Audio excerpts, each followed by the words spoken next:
મિત્રો, હું મારિયા ખાન. હલચલ ભારત ન્યૂઝ 24 માં આપનું સ્વાગત છે. જોઈએ આજના મહત્વના સમાચાર. સુરત મહુવા વિસ્તારમાં લૂંટારૂનો આતંક. મહુવા તાલુકાના બામણિયા ગામે નવા ફળિયોમાં ગાઢપાડુએ કર્યો જીવલેણ હુમલો. લૂંટના ઈરાદે આવેલા લૂંટારૂએ કુરાડી વડે કર્યો જીવલેણ હુમલો. પરેશભાઈ વિનોદભાઈ નાયકા અને સાગરભાઈ કિરણભાઈ પર થયો હુમલો. પરેશભાઈ વિનોદભાઈ નાયકાને ગંભીર ઈજા પહોંચતા નવસારી સિવિલ હોસ્પિટલમાં ખસેડવામાં આવ્યા.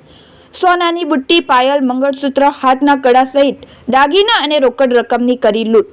મહિલા સહિત ઘરના તમામ પર કર્યો હુમલો. હુમલામાં 2 વ્યક્તિને પહોંચી ઈજાઓ. બૂમાબૂમ કરતા અંધારાનો લાભ લઈ લૂંટારાઓ ફરાર.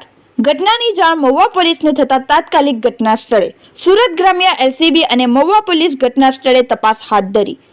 પોલીસ અને સુરત ગ્રામ્ય એલસીબીએ પોલીસ ચક્ર ગતિમાન કર્યા. Bureau chief Hanif Khan, Mahuva. નમસ્કાર, ધન્યવાદ.